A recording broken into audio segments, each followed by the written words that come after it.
Gambia. Joining my Hidra, welcome to Gambia.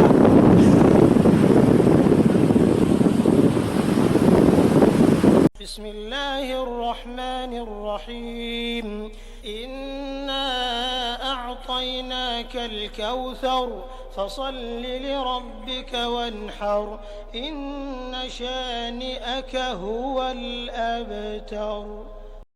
Assalamu alaikum wa rahmatullah to all of my Muslim brothers and sisters in the world. And peace, peace, peace to all my other friends and followers. What's going on? It's a wonderful morning in Africa, a wonderful morning in Gambia. We are so excited for another video, another day. This one right here might top the cake. This might take it. If you're talking about nature and Africa and getting in tune with nature and National Geographic and up close and personal, you'll never imagine where we're at right now. We're at the world famous, Gambian famous Kachikally Museum, Kachikally Pond and Museum in the Gambia. This is amazing right here. We're gonna see some crocodiles. Y'all ready for that? We ready in the diaspora for some crocodiles? You ready for the kids to come see some crocodiles? Are you really ready? Let's go. We're gonna go see our brother Ibrahim. He's over here in the museum. He's gonna tell us all about the park, and we're gonna have a wonderful time. Come on, my Hidra, my journey, my Hidra. Let's go. Let's go check out our brother Ibrahim in the museum. Assalamu alaikum, Ibrahim. Alhamdulillah. We're here today with our brother Ibrahim. We're inside we have 5 different sections or 5 different parts of the museum. So I'm going to let our brother Ibrahim give us a tour of what we're going to see. Go ahead, Ibrahim. Let the people... Thank you very much, Abdullah. You're most welcome to Kachikally Crocodile Pool. Thank you so much. Thank you so much, brother. Most visited sites in the Gambia. Thank you. Thank you. Started off from the museum, as you rightly said. It's one of also the best museums in the Gambia. Nice. This is the first gallery you've seen. This okay. Display of ceremonial masquerades of the Gambia. Okay. We use masks in our every ceremonies in the Gambia. Okay. Behind these are some of the masquerades. Okay. Masks also belongs to different tribes, okay? Okay, it's a different tribal mask. That's right. So this is from the Mandinka mask. From the Mandinkas, Mandinka okay. is the other part of the country called the Nyomi area. Okay. They wore this mask, accompanied by old women. Their calabash sticks, they're clapping, singing, and dancing. Normally comes out at night. Oh, okay, okay. They have a famous mask from the Jola tribe called Kumpo. Oh, this looks a little scary right here. I don't know how I would feel if I see you coming at me with this. So mask, coming up mask, normally they are also during circumcision ceremony. This is one of the most important ceremony in the Gambia. The circumcision. We all regard this as a transition from one stage in the society to another more responsible stage in life. Okay. When the boys about 5 to 10 years of age, gather them together and take them to the bush to be circumcised and experience blacksmith. However, the highly controversial female initiation is restricted to certain ethnic groups only because people practice it.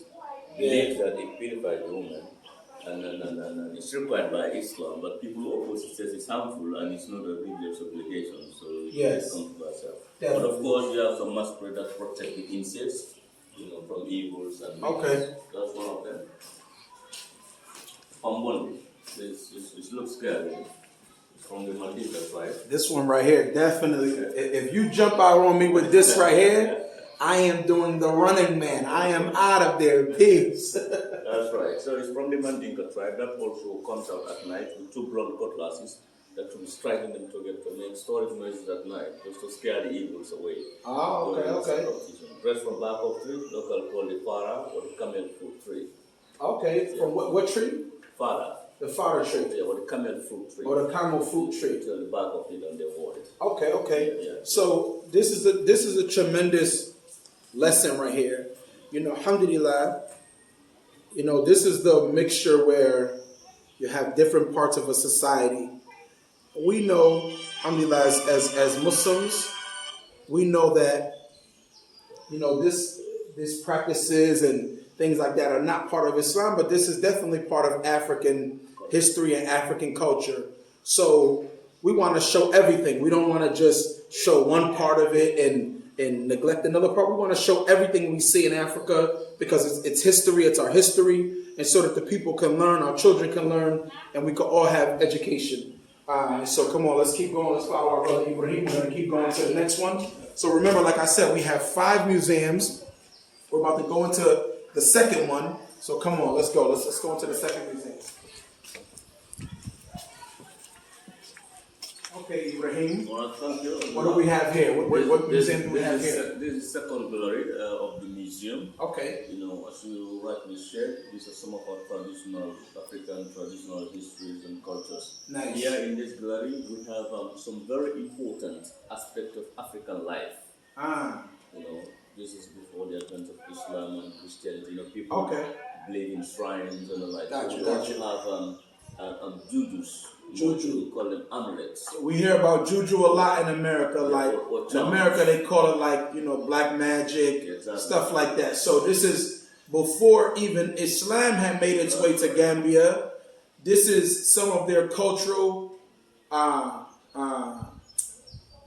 everyday activities and cultural everyday life, even before Islam had really came to the land of Gambia. So let's let our brother Ibrahim is going to give us. Exactly, these are the different amulets that people wore. These are a juju shirt worn by a notable person in the village during tough moments. It's means you can protect yourself and the entire family. Usually you have a lot of jujus, and each juju here has a function.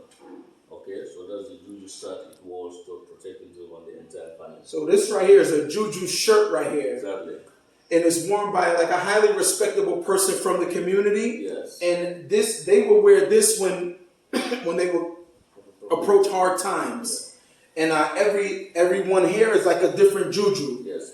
And so this is amazing. And these are colonial chiefs. You know, when Africa we used to have kingdoms and like when the British came, they destroyed the kingdoms and made small administrative units. We call them districts. It's easier to administer the entire country anyway, and they will still maintain that system. To this day. Districts in the Gambia is headed by a chief. So that was put in there from the colonial powers. Right. So these are some of the colonial chiefs you see them here. So this is amazing right here. This is what we wanted to show. Now we getting into the dirt. We getting into the nitty gritty right now. Right. So what our brother Ibrahim is teaching us right now is about the colonial history, the colonial aspect of the Gambia. And you not only the Gambia, you could even say Africa. I was just, talking the other day, and I was telling my wonderful wife about how we were talking about the difference between the using the term foreigner for Africans. And I was saying, really, that's not a good term because it's not a factual term. Because Africa has always just been one land. There's really never been what we know as today as countries and states and stuff like that. This is a colonial design where they split the Africans up and their design literally lasts to this very day. So even amongst Africans, they could be just as dark as each other. Their hair could look the same. They wear the same clothes, have the same religion. But they will tell you, if he's from another part of Africa, or from this part of Africa, he's a foreigner. And so, just like in America, just like the effect that slavery has had on African Americans, and a lot of other Afro diasporans in the diaspora, you can also see the European white colonial effect even in Africa, even to this very day. It's prevalent. And so even this picture right here is amazing right here because what the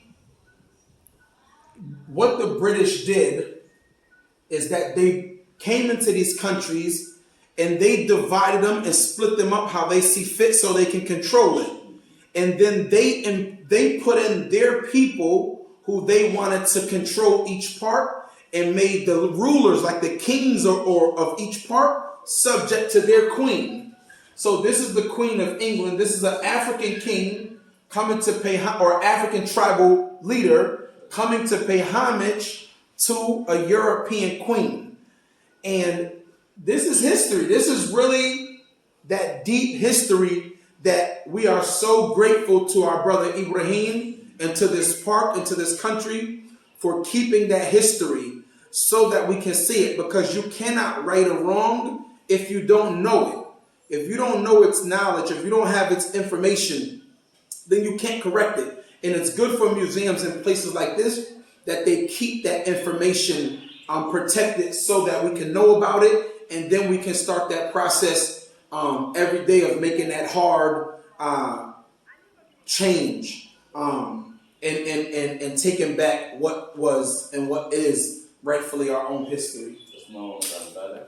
This is your grandfather. Yeah, it was a chief. This is our brother Ibrahim's grandfather right here. He was a chief. Yeah. Can you say it? Oh, drama. I see this name a lot. So I'm going to try to say it and correct me if I'm wrong. So this is Chief Yugo Kase Drama.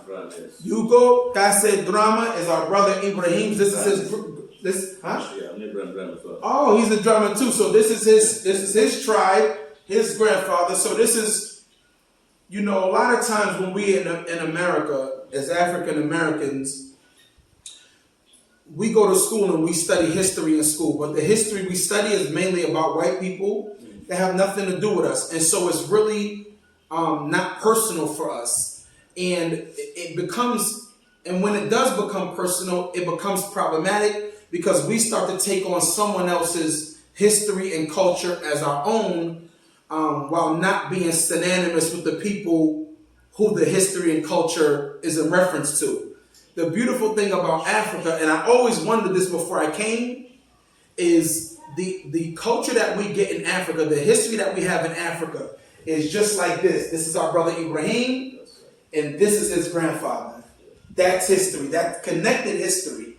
That's connected history. This is not a disconnect where Ibrahim does not even know the person that he's, or have a connection with the person that he is holding on to the history, holding on to that history. Even more so, a lot of the history that we're taught in America is from a viewpoint, a historical viewpoint of people who have enslaved us. Meaning we have to learn about and uplift. They tell us in America to even be happy learning about history in the context of someone that was your slave master.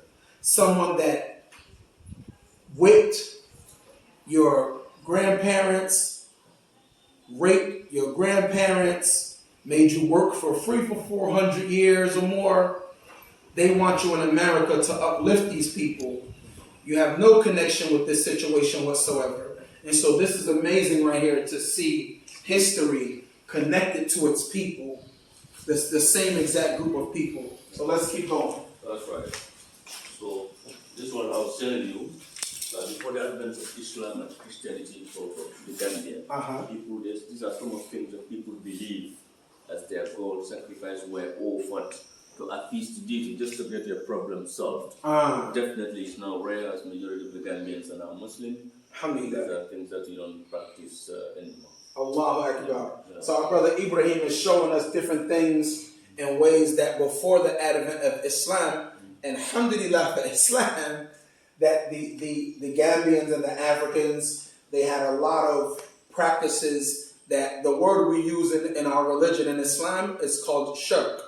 And shirk means when you associate anything as a partner with Allah, when you give something power, when you say this thing has power separate from Allah, separate from the Creator, and independent of Allah.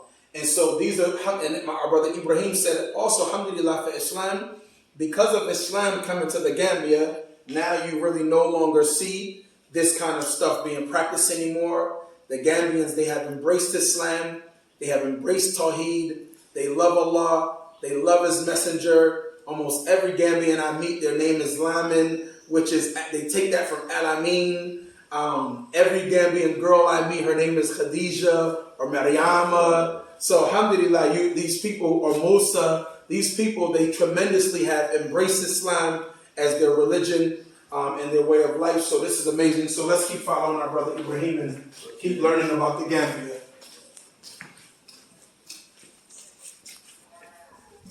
Wow, this is an amazing room right here, Ibrahim. This is the third gallery. We have two more to go. Okay. And this is our traditional musical instruments. Wow, these are the traditional musical instruments from the Gambia. Guys, this is special, guys. This is different right here. This is big right here. Wow, this is amazing. This is called, what is this one called? Kora. This one right here is called a Kora. This is a trademark. Mandinka musical instrument. Trademark Mandinka musical instrument. Yeah, the proper one has 21 strings. 21 strings. You know, skin from cow, behind is calabash. Calabash is on the back, cow is in the front. The skin is made from the cow. This Ibrahim, this is absolutely nice. Wow, this is beautiful. This is beautiful. The African xylophone. The African xylophone. I believe the piano is copied from this. Give some calabash underneath. Whoa, hold on, Ibrahim. Hold on. Did you hear what my brother just said? Come closer. I want everybody to hear this.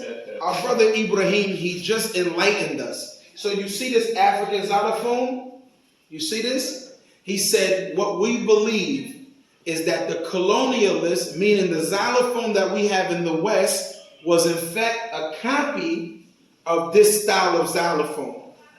This is why we have to learn, guys. This is why we have to start to study. One of my cousins, he used to always say to me, it's a verse from the Bible that he quotes a lot. It says something along the lines of, my people will perish due to lack of knowledge. And so we have to embrace learning. And the way that we fight ignorance is through learning, it's through education and knowledge. So this is a wonderful thing that our brother is showing us and giving us history, that a lot of the things that we think other people created actually come from something they stole from somewhere else. These are not a lot of original ideas we see in the West. They may talk down on us, but if you was to count how many things they took from Africa that are still in existence to this very day across the Americas and across the West, you will see a large portion of what they had would never have happened had it not been for them coming to Africa. Yeah, also, it's interesting to note, in the Gambia, we use homes and drums to pass information in our communities. You know, when we have our so you use drums to communicate? And homes. Wow. You know, of course, there was horses as well. So I use an emergency drum, speaking to other people, to funeral, accidents, or fire outbreaks. Wow. You know, something else up. Also homes. This is amazing. Yeah.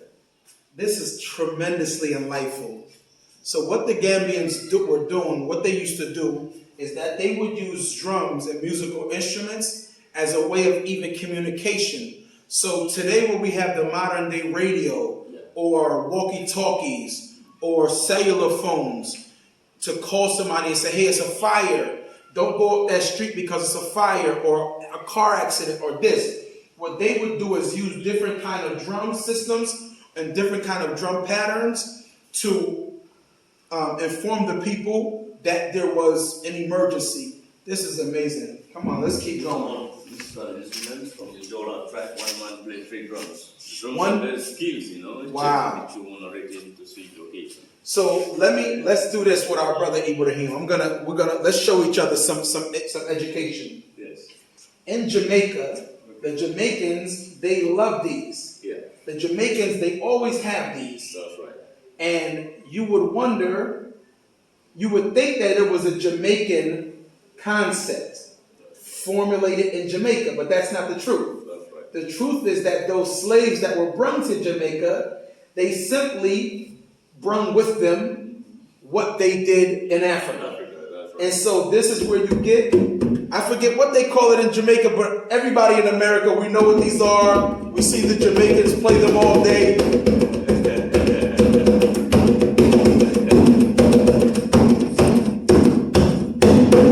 You see us, baby. You know that African is in me, baby. You see us. We're in the Gambia. Let's go.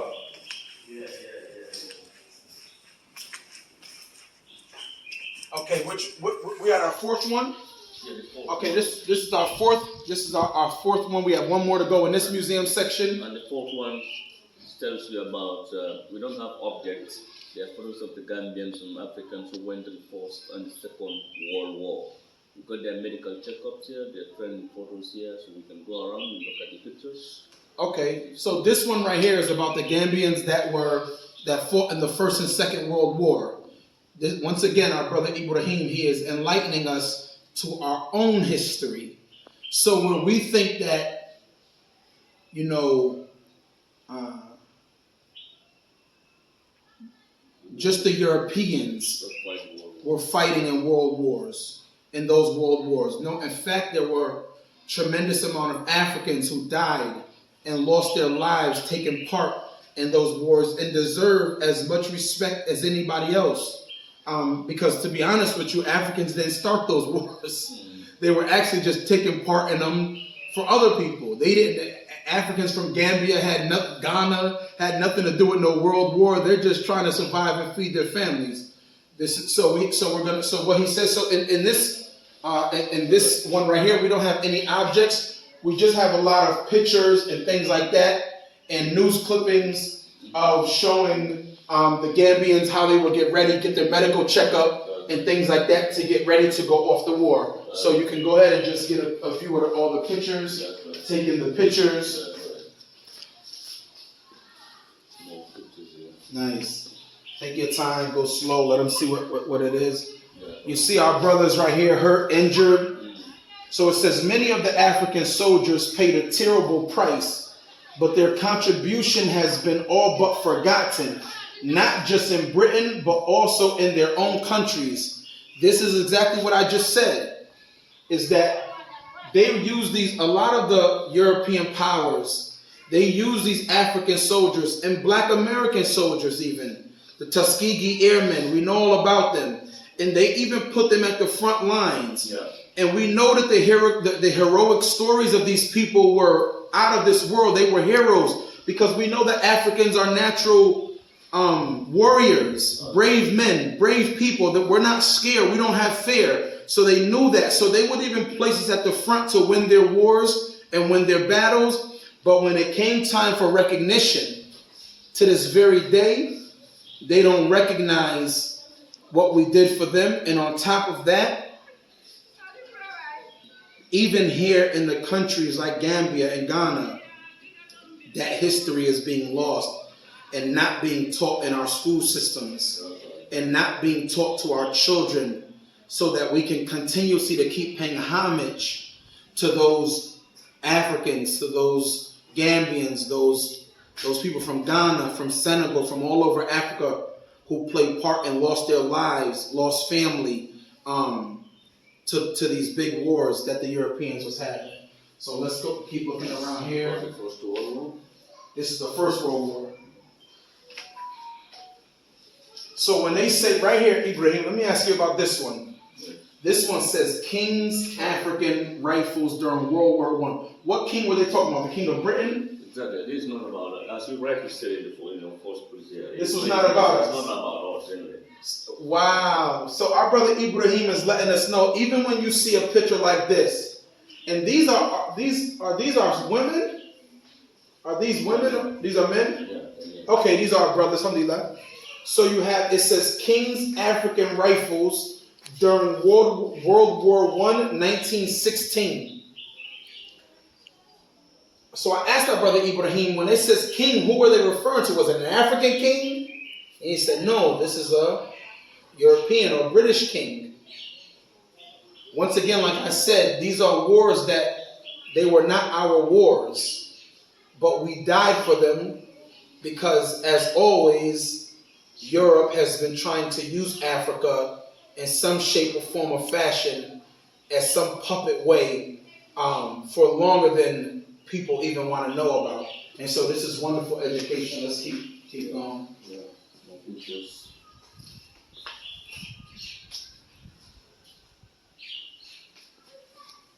Wow, this is amazing. I also want to give another disclaimer about myself. So my name is Abdullah. My birth name is Manuel Deleuze. And I changed my name legally a long time ago. 11 years ago, I changed my name legally. But my birth name origin is from the Cape Verdean Islands, the Cape Verde, which is off the west coast of Africa. My father's side of the family, we are from the Cape Verde Islands. My grandmother and grandfather migrated to America from the Cape Verde Islands, and my father was born in America, and then I'm a second generation American also. And so this is more personal for me because on my mother's side, I have the African American slave story, and then on my father's side, I have the colonial story of Africa, because one thing about the Cape Verde Islands is that its whole creation shows colonialism, because the Cape Verde Islands, in fact, was uninhabited, but it was used as a port.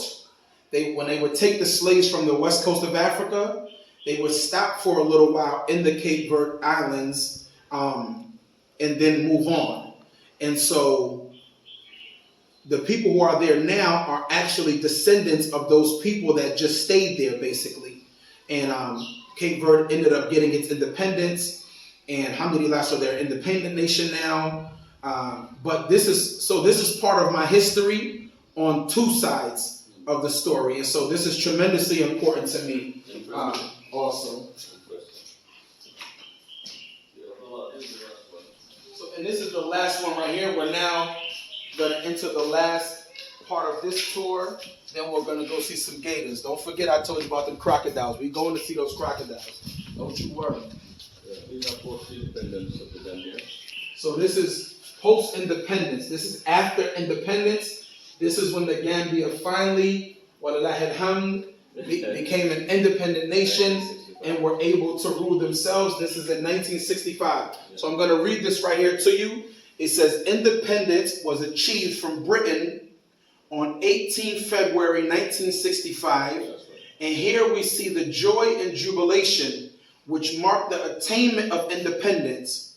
March passes and cultural performances mark this very important day. So this is a tremendous placard right here. And these are tremendous pictures to see of when the Gambians were awarded their freedom from the European colonialists. And so alhamdulillah, and Britain to this very day now is able to be a thriving and growing Muslim country. Alhamdulillah, 95% Muslim, 5% Christian nation that actually have a good cohesive relationship with each other.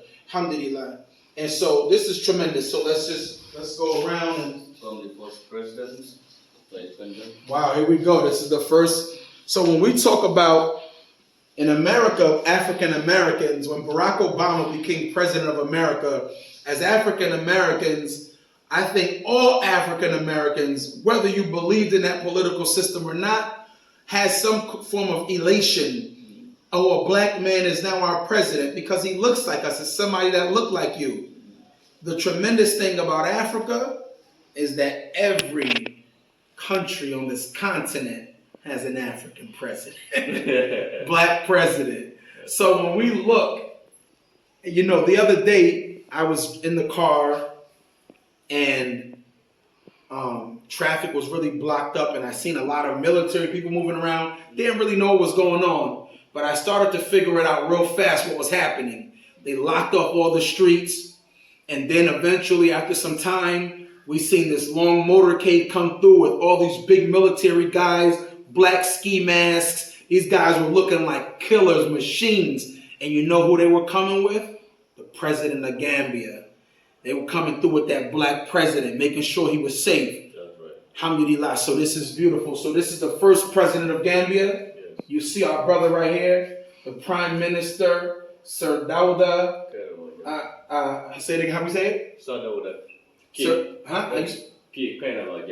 Jawara. Yeah. On the admission of the Gambian attainment of independence, 1965, to the United Nations General Assembly. You see our brother, he has a nice thobe on, white, pretty thobe. I know it was real nice that day. He was ready. He has his nice white kufi on.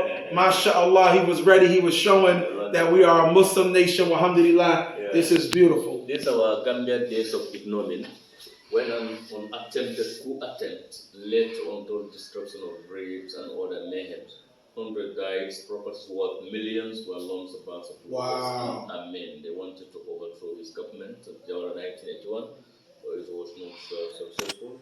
Alhamdulillah, here we go, more history. Some loyalists and some Senegalese troops to restore democracy. Alhamdulillah. So our brother Ibrahim was just telling us in 1981.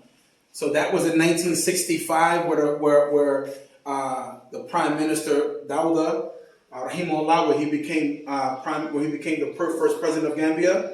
And then in 1981, you had a rebellion. The people wanted to overthrow him. And we know from Islam, trying to overthrow your ruler is haram. That's right. And so Allah subhanahu wa ta'ala, He protected the ruler of Gambia. And our brothers in Senegal, another Muslim nation, came to Gambia's aid, and they assisted the Gambians in putting down this rebellion. So this is wonderful history. This is amazing history. This is really good right here. This one is great. I love this one. Because a lot of Americans, we wonder, what does Gambia look like? We know it's the smallest nation in Africa. We know Senegal surrounds it on 3 sides, and it has the Atlantic Ocean outlet on one side of it. But we wonder, what does it look like on a map? So this is great what our brother Ibrahim has here. He has a map showing us exactly how Gambia is laid out. So Gambia is like whenever I'm driving in Gambia, it's always like a straight route, one way or this way. And that's because Gambia is lengthwise. It's not really wide, but it has its distance is in its length. And so you find yourself constantly driving up and down like that. So this is a wonderful map right here. Has different pictures of Gambia all in it. You guys from the diaspora, you have to come here. You got to come here. You got to bring your children here. You got to eat your breakfast in the morning. You got to get a good night's sleep. Don't rush through here like I'm rushing through here now. I'm just giving you a glimpse. What I want you to do is get your rest before you come here. Take your time. If you can read every one of these when you come to the children, make sure they're well rested, got food in their stomach, and give them a good day of education. So some pictures of the Gambia's first diplomatic relationship with China, 1974. So this is wonderful right here. When you look at the first diplomatic relations that the Gambia had as a nation, an independent nation, we see in 1975, the first one was with another growing nation at that time, was with China. And so this is an amazing picture to show 2 growing nations that still have a relationship today. That's right. They do a lot of business with each other. And then in 1976, with our Muslim brothers in Pakistan, alhamdulillah, here go another picture in 1976. This is bilateral talks in Lahore in Pakistan. In 1975, you see Mr. Dawda with the Chairman Mao. Like I said, this is when China had just started. And this is another history level that we have to learn that, you know, just as in the West, as they show us that they do diplomacy, everybody does diplomacy. Everybody makes connections. They're just not showing us our connections. So we're going to learn our connections, and we need to learn our connections because that's the way you keep growing. And so we're going to swing around one more part. We got another part right here. Yeah. So this is the former president who was Jama, yes. in 2016 was moved. So he's the current president now. Okay, so you have 2 presidents right here showing, one in 1994, President Jama, who he's the former president, and then you have this is Adam Barrow right here. He's the current president of the Gambia. I want to show you something, you know, because like I said, I want us to have clarity in education, so for generations going forward, maybe inshallah, that we can help make change. I want to show you something. Come closer. Our brother Adam Barrow is being sworn in to become president here. That's what it looks like is going on. Yes. But if you look at this is a Qadi, this is a judge swearing him in. Yes. If you look at the judge swearing him in, he's wearing a headdress that we know all too well. This headdress is actually a European British colonial judge headdress. And so we see that this headdress has nothing to do with us as Africans, but their colonial masters and we inherit. Masters and what we inherited from them still stick with us to this day. A lot of stuff. So we want to bring attention to that, because hopefully one day, when we swear our presidents in, we could swear them in based on our own beauty. We don't need to swear our presidents in based on anybody else's beauty, because alhamdulillah, by Allah's mercy and permission, I'm beautiful. Our brother Ibrahim is beautiful. The continent of Africa is beautiful. Gambia is beautiful. We don't need nobody else's beauty, mashallah. So alhamdulillah, we want to thank our brother Ibrahim for giving us this part of the tour. And we are going to go see some crocodiles. You guys ready for some crocodiles? Can we go see some crocodiles now? Yeah, no, we have to. Now we have to go see some crocodiles for sure. Alhamdulillah. My journey, my hijrah. Assalamu alaikum.